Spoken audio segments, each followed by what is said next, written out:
Monsieur Akram Khariev, bonjour et merci de nous avoir accordé cet entretien. Bonjour. Donc, ma première question, d'un point de vue géostratégique, comment qualifiez-vous ces exercices entre ces trois pays, c'est-à-dire l'Afrique du Sud, la Russie et la Chine, et leurs objectifs qui leur sont assignés? Ça veut dire des objectifs tactiques, militaires tactiques. C'est très intéressant. En fait, ce qui est le plus intéressant, c'est l'inclusion de l'Afrique du Sud dans cet exercice, de par l'éloignement de ce pays du théâtre principal des opérations communs entre la Chine et la Russie, qui est l'océan Pacifique. Là, avec l'inclusion du, donc de l'Afrique du Sud, le centre de gravité se décale plutôt vers l'océan Indien et inclut aussi, en fait, inclut même une partie de l'Atlantique. Donc nous sommes sur trois pays qui couvrent trois océans et qui voient leur zone d'influence et leur zone d'activité militaire totalement se développer de manière exponentielle. C'est aussi intéressant de voir que, encore une fois, on retrouve les mêmes acteurs des BRICS, donc l'Afrique du Sud, la Russie et la Chine. On voit une convergence de points de vue et une convergence d'intérêts qui dépasse l'aspect économique. On est réellement dans la géostratégie aujourd'hui et on voit aussi que l'Afrique du Sud tient bon en ce qui concerne sa proximité, en fait sa neutralité sur le plan géopolitique et son envie de rejoindre un monde multipolaire qui serait de son intérêt, hein, de son intérêt. L'Afrique du Sud a expérimenté le monde unipolaire ces 30 dernières années et elle a regardé, elle a contemplé le fait qu'elle soit à la marge de ce monde et que au final ce pays allait être appelé à régresser sur les points de vue économiques au fil du temps. Donc, je pense d'où leur volonté de rejoindre ce monde plutôt multipolaire. D'accord, mais sur le plan des objectifs tactiques militaires, qu'est-ce que vous en pensez? Il y a En fait, ce... il s'agit de couvrir le maximum de territoire maritime possible. Lorsqu'on fait ce genre d'exercice, on apprend d'abord à communiquer entre nous. On apprend aussi à unifier nos procédures militaires. Et donc, on apprend à travailler de la même manière que l'on soit à bord d'un navire chinois, d'un navire russe ou d'un navire sud-africain, sachant que la marine sud-africaine est essentiellement constituée de bâtiments occidentaux, notamment allemands essentiellement.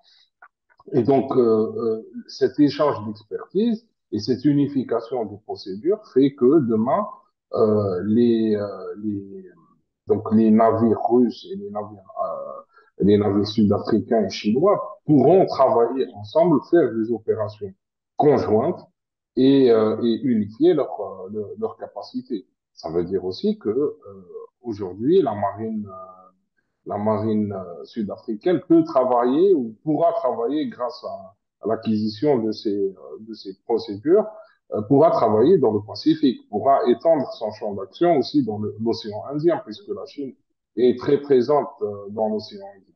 Donc, on a ce gain qui est réel pour les trois marines et donc ça va se ressentir demain dans le travail en coordination entre les trois armées et les trois marines. D'accord. Ma deuxième question va sur la question sur la position géographique stratégique de l'Afrique du Sud, qui est certainement un des facteurs ayant motivé ces exercices. Alors, l'Afrique du Sud se trouve sur l'un des chemins de navigation les plus sensibles entre l'Amérique latine et l'Asie du Sud, c'est-à-dire les liens entre l'Amérique latine, le fret maritime passe inévitablement par l'Afrique du Sud.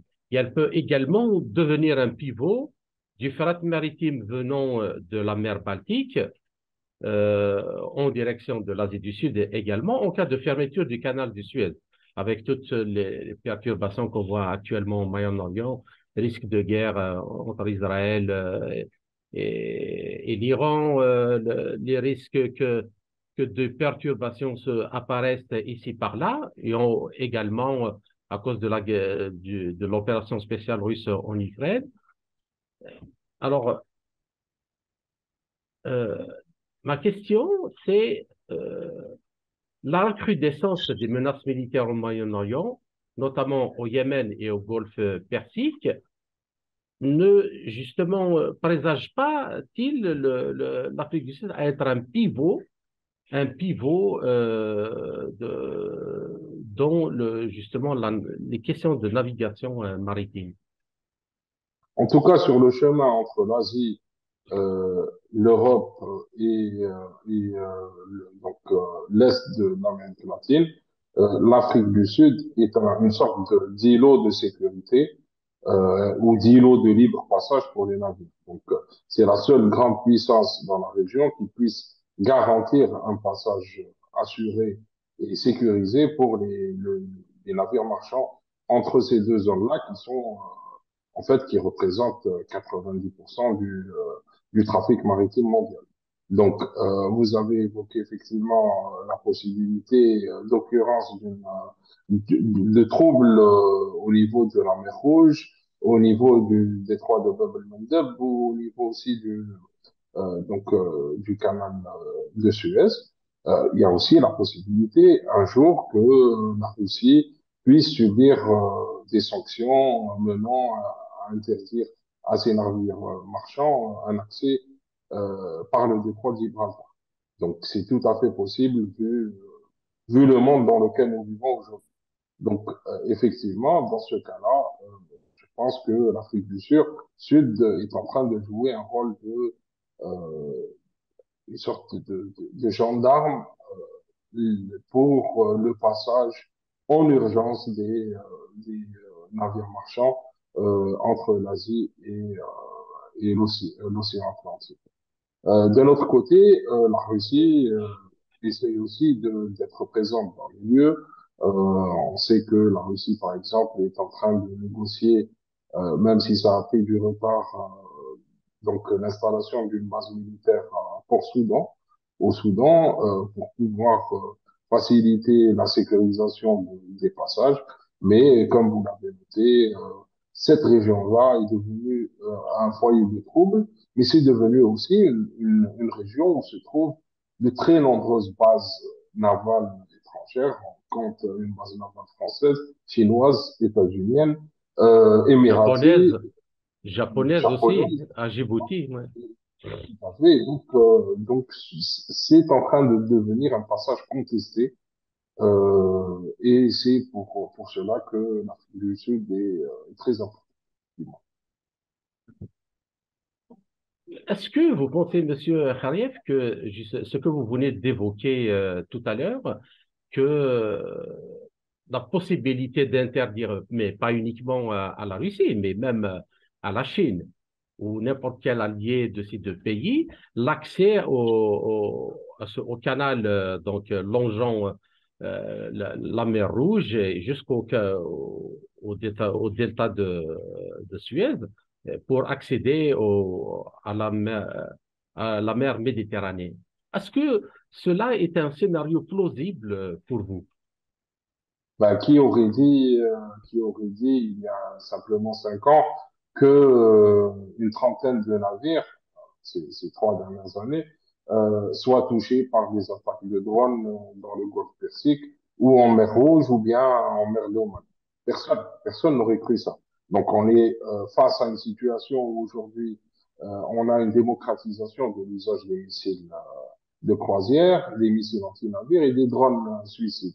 Et donc, cette possibilité devient très accessible, non seulement au pays, mais aussi aux groupes armés qui pourraient l'utiliser. On a aussi les problématiques qui sont liées à la piraterie en mer Rouge et surtout dans le golfe d'Oman, qui aussi sont reproductibles.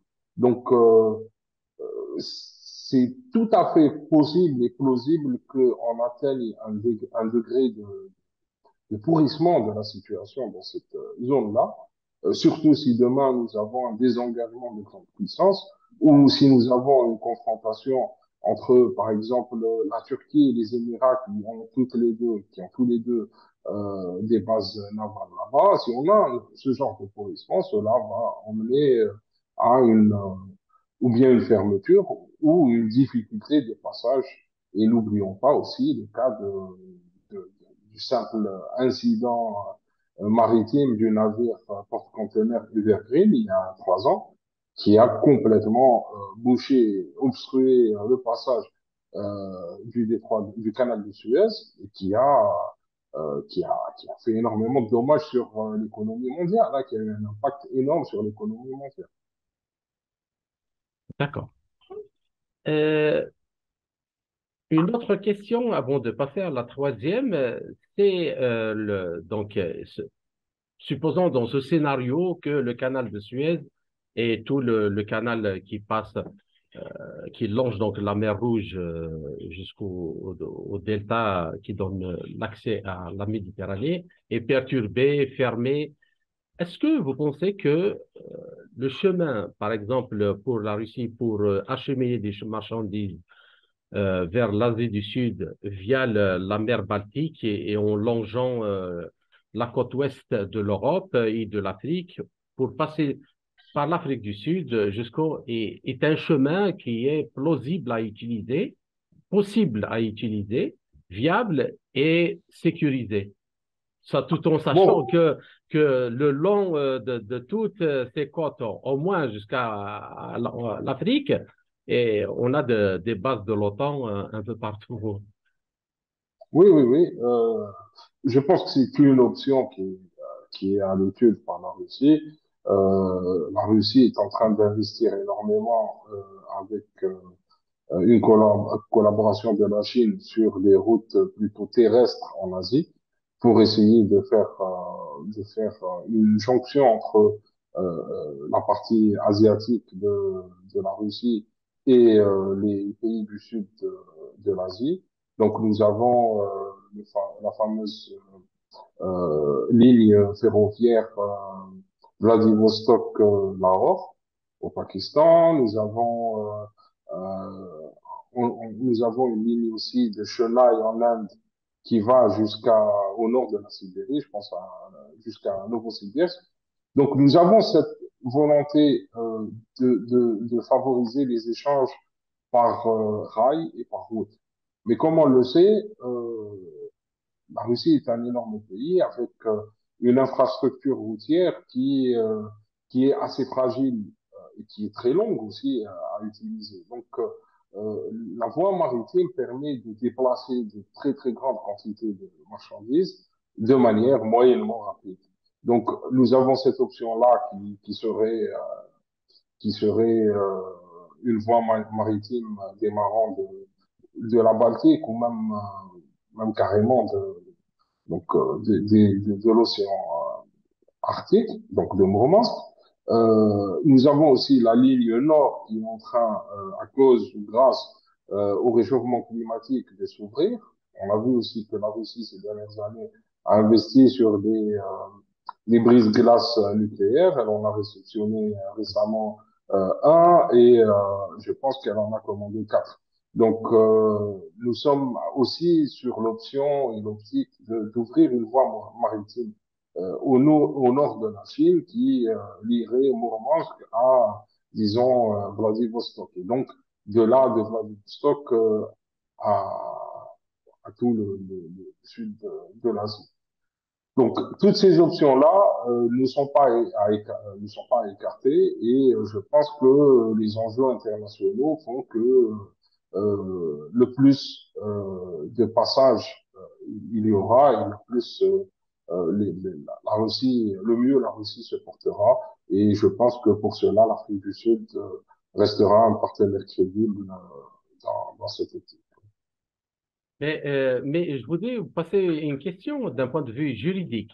C'est-à-dire que, supposons maintenant qu'il y a des navires qui vont justement des ports dans le nord de la Russie, en passant par la mer Baltique vers le sud. C'est-à-dire que si ces navires-là passent dans les eaux internationales, normalement, aucun pays n'a le droit de les intercepter ou de les déranger. Euh, C'est-à-dire, dans le contexte actuel un peu tendu, d'un côté comme de l'autre, des deux blocs actuellement, est-ce que ce scénario est possible? Parce que Non, sur le plan de la légalité internationale, le passage, sauf pour les navires marchands, est garanti. Il est garanti du point de vue de de la la légalité. légalisation. Mais lorsqu'on voit ce qui s'est passé avec Nord Stream, par exemple, nous avons un incident qui s'est déroulé dans les eaux internationales et en partie aussi dans des eaux nationales sur un édifice appartenant à un consortium germano-russe et de manière totalement illégale. Donc on est hors de la légalité internationale. On ne sait pas aujourd'hui si ce genre d'infraction sera amené à ce qu'il y aura une escalade dans ce sens-là, ou si les choses vont aller plutôt vers l'apaisement.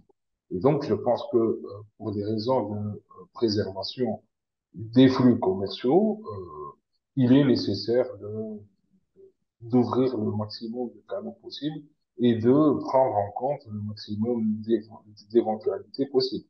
Donc, aujourd'hui, pour la Russie, pour la simple raison que elle permet des échanges entre la Russie et Kaliningrad. Donc, elle est essentielle. Mais demain, nous pouvons nous retrouver sur des situations de guerre autour de cette exclave de Kaliningrad qui ferait que les navires ne puissent pas bouger, circuler. D'accord. Allô, allô. Allô? Voilà. Ah, parce que moi, ouais. OK. OK. Donc, merci. Et je passe à la troisième question, Monsieur Kharia. Donc, en prenant en considération tout ce que vous venez de développer maintenant, l'Afrique du Sud, qui est la première puissance économique d'Afrique et sa troisième puissance militaire derrière l'Égypte et l'Algérie, qui est l'autre allié de la Russie et de la Chine, est-ce qu'à votre avis, travaille-t-elle à avoir un statut de pays pivot des BRICS en mettant à contribution aussi bien ses ressources, ses infrastructures portuaires que son armée? Bien sûr, c'est un pays pivot. Les pays importants dans l'hémisphère sud ne sont pas très nombreux, que ce soit en termes de capacité économique ou en termes de capacité militaire. Il n'y en a pas beaucoup, hein, en dehors de la Nouvelle-Zélande de manière modérée de l'Australie. Nous n'avons pratiquement rien à l'extrémité de l'hémisphère sud. Donc, l'Afrique du Sud est très importante. Je pense que en intégrant le Brésil, nous avons son pendant en Amérique latine et nous avons une sorte d'alliance qui domine une bonne moitié de l'hémisphère sud et ce qui représente un enjeu très très important justement demain en matière de gestion des ressources naturelles parce que les ressources naturelles dans ces régions-là sont très importantes et sont très abondantes, et surtout en termes de flux d'échanges. Parce que l'on constate que les échanges commerciaux passent essentiellement par l'hémisphère sud pour arriver à l'hémisphère nord. Donc oui, tout à fait. D'accord. Donc, si j'ai bien compris, est-ce que vous pensez que ces entraînements militaires, ces exercices, peut-être nous verrons aussi des manœuvres à balles réelles dans les prochaines années, est-ce que vous pensez que c'est une sorte d'alliance militaire qui pourrait émerger au sein des BRICS, en plus de son aspect économique. Oui, oui, c'est une sorte de pôle militaire fort qui est au sein des BRICS. Je pense que sa vocation est à contrer les regroupements qui sont en train de naître maintenant dans le sud du Pacifique, entre les principales armées qui sont là-bas, les principales marines qui sont là-bas, les méga contrats qu'ont contracté les Australiens auprès des États-Unis.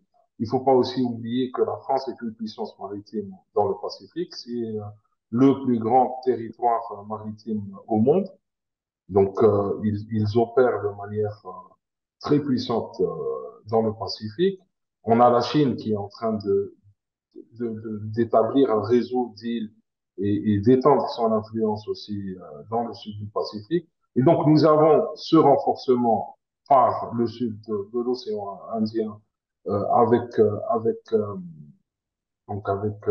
l'Afrique du Sud qui tend à créer une sorte d'équilibre entre la présence navale occidentale dans le Sud-Pacifique et surtout les enjeux de demain, parce que vous savez, vous avez l'océan Indien qui est en train de devenir un véritable enjeu avec donc avec l'Inde qui est en train de devenir un acteur incontournable, Inde acteur aussi des BRICS, avec le Pakistan qui a une marine très importante, avec les enjeux autour de la mer d'Oman.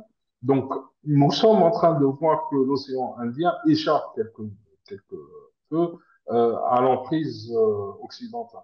Et Mhm. je pense que c'est une façon pour la Russie et la Chine de se positionner de manière forte, connaissant les inimitiés existantes entre la Chine et l'Inde, par exemple, de bien se positionner sur l'océan Indien qui est devenu un véritable enjeu.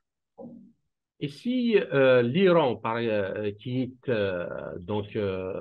veut sérieusement et activement intégrer le groupe des BRICS, qui est l'Iran, que je rappelle, est déjà membre de l'Organisation de coopération de Shanghai, euh, si l'Iran joint donc sa force et sa puissance économique et militaire, est-ce que vous pensez que ce bloc Russie, Chine, Afrique du Sud, Iran et probablement peut-être le Brésil auraient les moyens justement de s'imposer ou d'imposer le respect et la sécurisation des intérêts, qu'ils soient géographiques ou économiques ou militaires?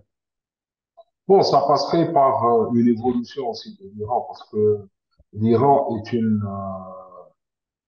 est une puissance naissante, mais c'est aussi une puissance en devenir qui doit se construire. Par exemple, aujourd'hui, nous avons, ça peu, très peu de gens le savent, nous avons deux armées qui sont totalement parallèles. Nous avons l'armée, Oui. l'Artèche Iran, qui est l'armée régulière, et nous avons les gardiens de la Révolution.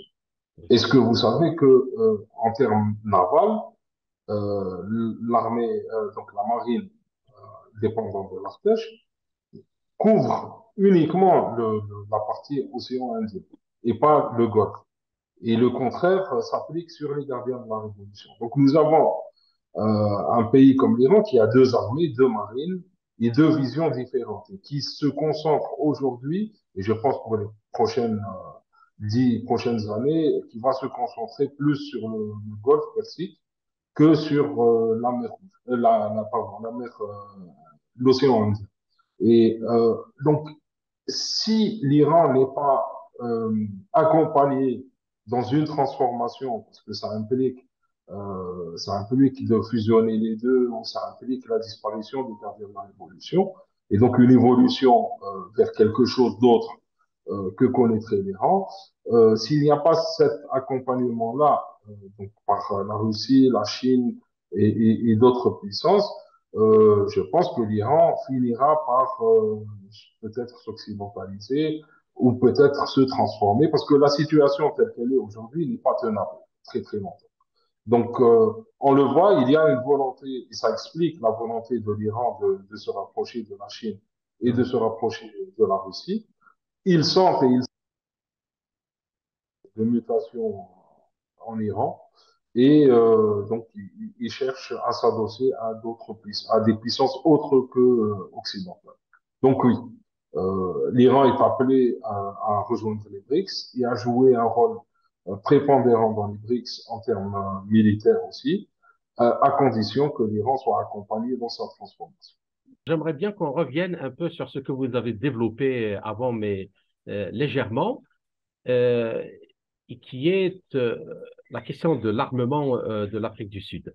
Alors, bien que l'Afrique du Sud est membre des BRICS, il n'en demeure pas moins que l'essentiel de son armement est celui de l'OTAN, donc américain, britannique, mais pour la marine et surtout allemand.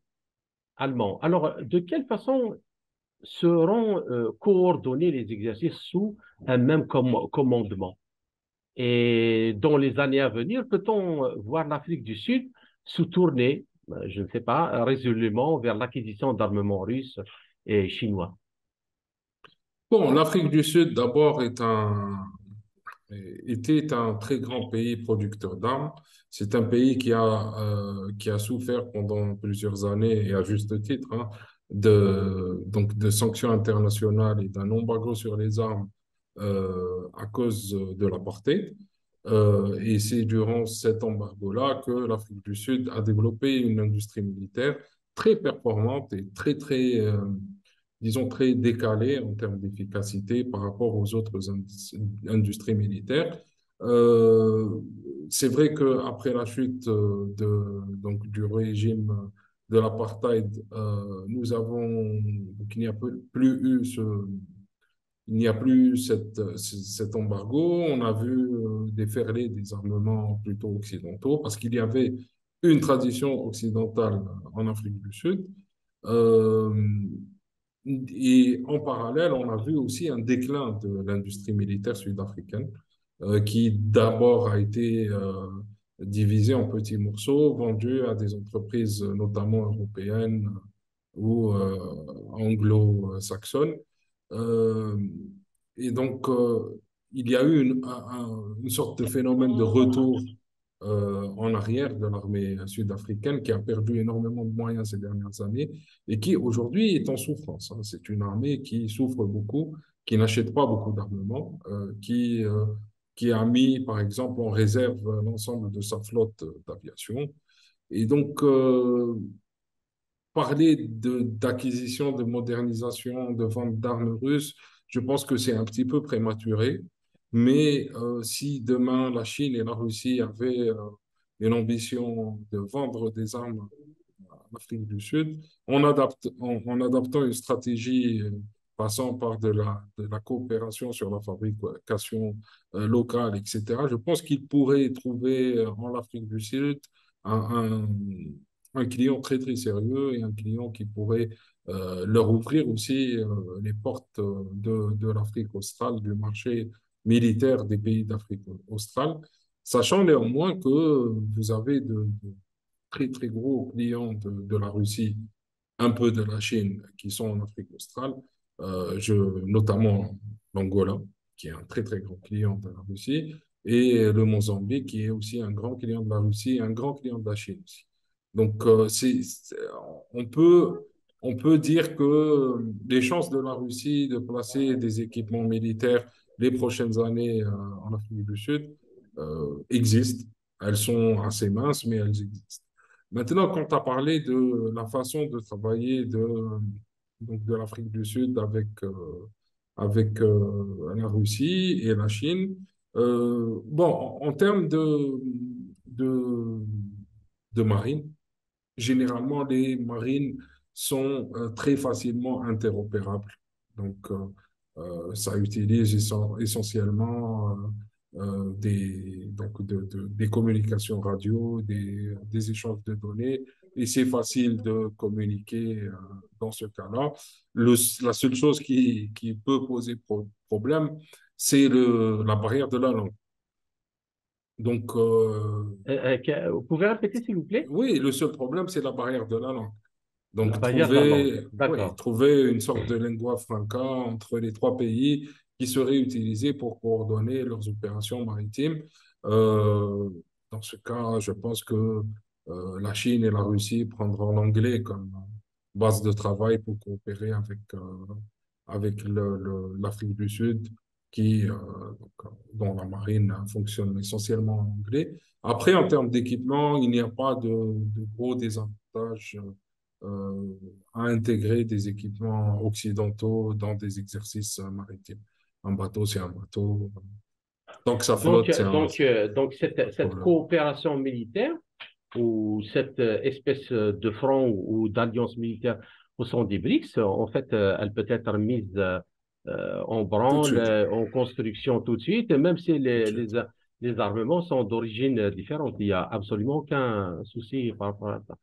Bien sûr, du moment où les armements sont disponibles, elle peut être mise en branle assez rapidement. L'idéal, bien sûr, c'est l'économie des efforts et les économies en général, donc une unification des calibres, des armements, etc. Mais voilà, c'est le besoin en termes opérationnels en termes d'unification. Ils touchent surtout l'armée de terre et je vois mal une coopération entre l'Afrique du Sud euh, et la Chine ou la Russie dans les domaines de l'armée de terre à cause de l'éloignement. Ils peuvent se rencontrer dans les mers, ils peuvent se rencontrer dans les airs, mais bon, très peu probablement. Même si sur certains territoires, les Sud-Africains rencontrent les Russes, notamment au Mozambique, dans le cadre de la lutte antiterroriste. D'accord.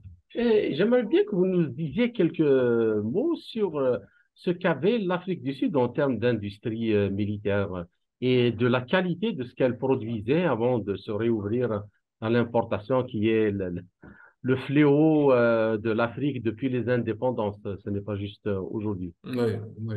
Ben, l'Afrique du Sud était pratiquement autonome en tout. Ils fabriquaient pratiquement tout seul.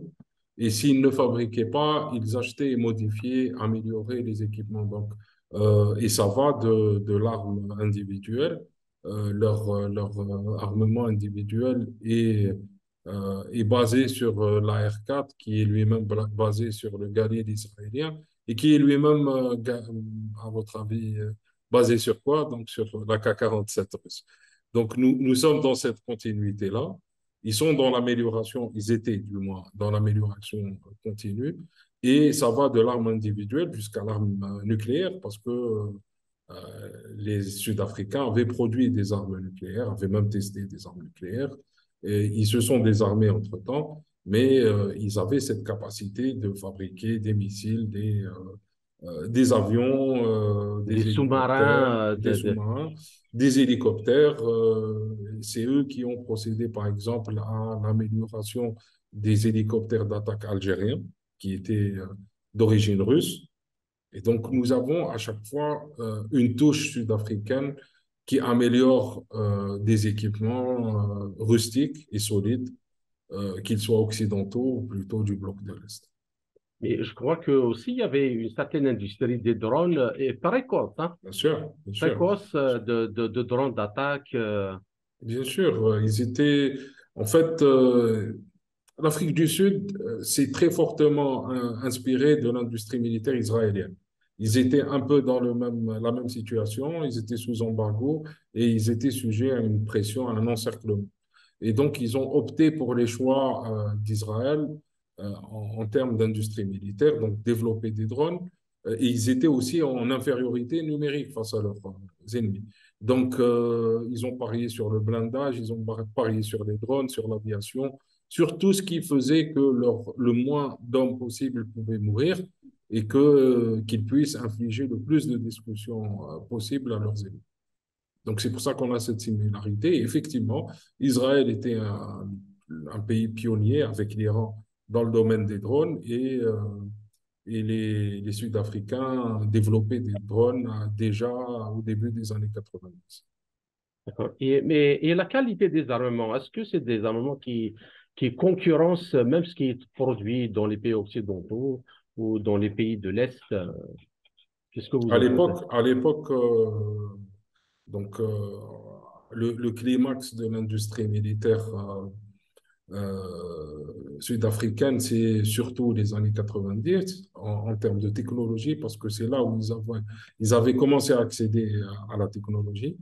Malheureusement, ça a décliné après.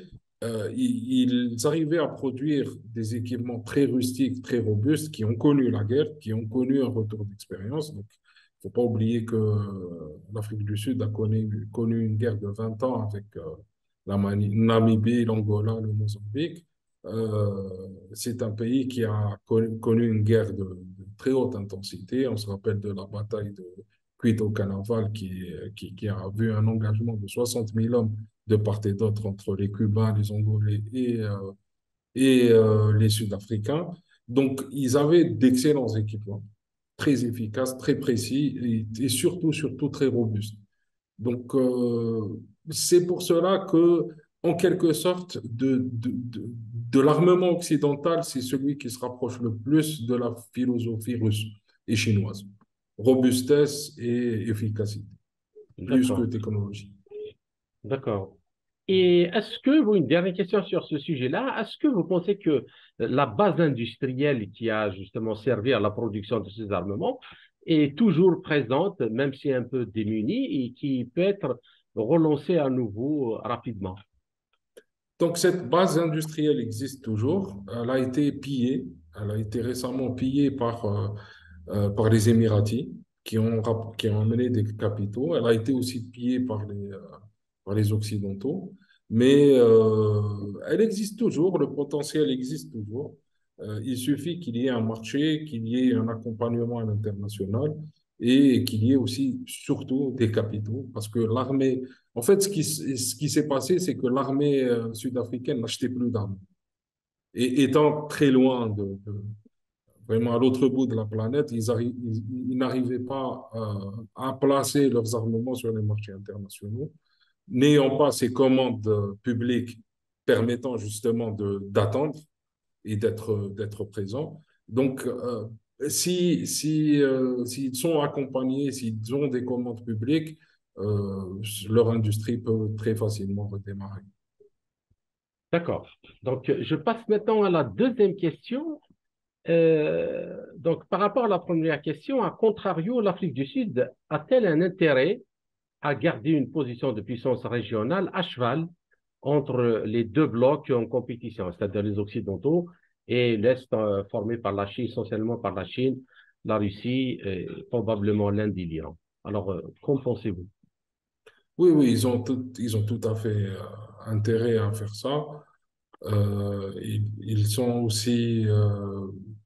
ils sont aussi tributaires d'une situation régionale qui est très compliquée. Ils ont des problèmes de démographie, ils ont des problèmes de migration et ils ont des problèmes à leur porte, donc dans certains pays riverains. Et ils voient que les Occidentaux ne sont pas toujours à leur côté et ne les aident pas sur ces points précis. Et donc, voyons par exemple la puissance de la Grande-Bretagne diminuer et le poids géostratégique de la Grande-Bretagne diminuer dans la région, je pense que les Sud-Africains ont tout intérêt à avoir de bonnes relations aussi avec la Chine et aussi avec la Russie, deux acteurs clés qui sont appelés à jouer un rôle de plus en plus grand en Afrique. Et étant puissance régionale africaine, ils doivent collaborer en bonne intelligence avec les autres puissances qui sont en train d'entrer en Afrique, notamment la Chine et notamment la Russie, effectivement. Mais je pense que, ils vont quand même œuvrer à garder de bons rapports avec l'Occident de manière générale, avec les États-Unis. D'accord. Alors, maintenant, une dernière question, et qui est une question de géopolitique. Alors, lors du 14e sommet des BRICS en juin 2022, le président chinois avait déclaré, et je cite, certains pays cherchent à élargir les alliances militaires pour s'assurer la sécurité absolue, à frayer la confrontation des blocs en forçant, pardon, les autres pays à prendre parti et à prétendre à la suprématie au détriment des droits et intérêts des autres pays. Il ajoute, Si nous laissons ces tendances dangereuses se poursuivre, le monde pâtira de plus de turbulences et d'insécurité. Donc, la semaine passée, il y a donc un général, un lieutenant-général américain qui commande les Marines au Japon, qui est toujours en actif, qui est le général James Bierman, qui confirme ces propos dans une interview au Financial Times, où il explique comment les États-Unis tendent un piège à la Chine en l'incitant à entreprendre une action militaire contre Taïwan, de la même manière qu'ils ont provoqué la Russie pour qu'elle s'engage en Ukraine après le coup d'État de 2014 qui a renversé le président Yanukovych, légitimement élu. Bien. Alors, est-ce que vous pensez que les exercices navals prévus en Afrique du Sud sous un même commandement intégré peuvent-ils être le prélude à une alliance militaire beaucoup plus forte pour contrer les projets occidentaux et de l'OTAN dans cette région du monde? Et la deuxième partie, si l'Inde, donc les liens avec l'Amérique latine et l'Afrique dépendent de la sécurité justement du passage au large de l'Afrique du Sud, se joindra-t-elle euh, à cette alliance? Oui, l'Inde considère la mer, l'océan Indien comme étant sa mer, comme étant une mer interne et sa principale, principal précaré géopolitique. Donc, je pense que l'Inde va se joindre à ces efforts-là. Je pense aussi que l'Inde n'a surtout pas intérêt, malgré ses inimitiés avec la Chine, mais à ce que la Chine entre en guerre avec les États-Unis ou avec Taïwan. Ça a beau être un ennemi, l'Inde a beaucoup à gagner à garder la Chine, une Chine stable. Donc, de ce point de vue-là, l'Inde va probablement rejoindre militairement ce groupe-là. Et ce que je pense, c'est que aujourd'hui, la principale problématique des pays occidentaux, et surtout des États-Unis à leur tête, c'est une problématique de temps. Chaque jour qui passe, c'est un jour où la Chine se développe économiquement et c'est un jour où on se rapproche de plus en plus de la fin de l'hégémonie totale du dollar sur le monde. Et donc, c'est pour cela que nous sommes dans une période où les États-Unis poussent à la guerre, poussent à l'affaiblissement de ses compétiteurs. Et c'est pour cela aussi que ces compétiteurs doivent montrer leur détermination à continuer ce qu'ils font, mais tout en évitant de recourir aux moyens d'une guerre. Donc, la Chine, en n'ayant pas une attitude hostile envers Taïwan, en maintenant un équilibre aussi, et là c'est très important, dans la péninsule coréenne, la Chine est en train de devenir un élément de stabilité, garantissant une transition vers un monde multipolaire avec moins d'hégémonie ou la fin de l'hégémonie du dollar et un retour des États-Unis à leur taille normale, donc qui est C'est-à-dire de puissance celle régionale. non, de puissance, de puissance nucléaire, mais n'ayant pas le pouvoir de faire et défaire le monde. Donc de grandes puissances mondiales, mais n'ayant pas de pouvoir sur les autres pays. D'accord. Et pensez-vous que cette alliance de ces quatre pays, où si l'Iran se joint, sont capables de mettre, disons, une limite à ces dépassements occidentaux dans toutes les mers du monde? Ah, ça servira surtout à dire qu'il y a une contrepartie, qu'il y a autre chose que les États-Unis et que si l'on met bout à bout les marines de ces alliances-là et leur sphère d'influence, nous avons une couverture de pratiquement toute la planète, ou du moins toute la planète utile. Donc, nous sommes, avec cette logique-là, nous sommes présents en océan Indien, dans le Pacifique Nord, dans le Pacifique Sud et en Atlantique, donc partout. Et cela aidera à éviter, à mon avis, sera suffisamment dissuasif auprès des États-Unis, les empêchant de réellement faire ce qu'elles veulent, je pense.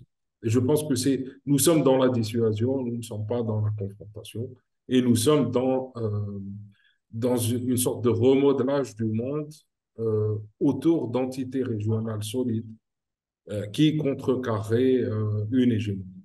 Voilà. Non, parce que en lisant les déclarations du général James Bierman, premièrement, étant donné qu'il est toujours en actif, on se demande comment il peut se permettre de tenir un tel propos alors qu'il est tenu par le devoir de réserve. Donc, on se demande pour quelle raison ce propos-là a Oui. été tenu. Et, à en croire ce qu'il a dit, c'est que vraiment, et les Américains et les Japonais et d'autres pays dans cette région de l'Asie de l'Est sont sérieusement en train de préparer un conflit contre la Chine. En tout cas, il s'y prépare de manière très, très sérieuse.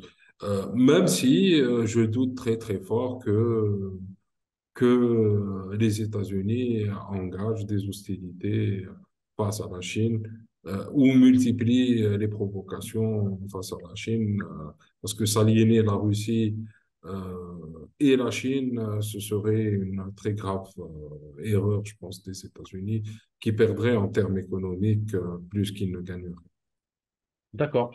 Ben, je vous remercie, Monsieur Khrief, pour cet entretien riche en informations et passionnant. Et j'espère vous retrouver dans une autre occasion Merci et pour dans un l'invitation. autre sujet. Merci beaucoup. Merci.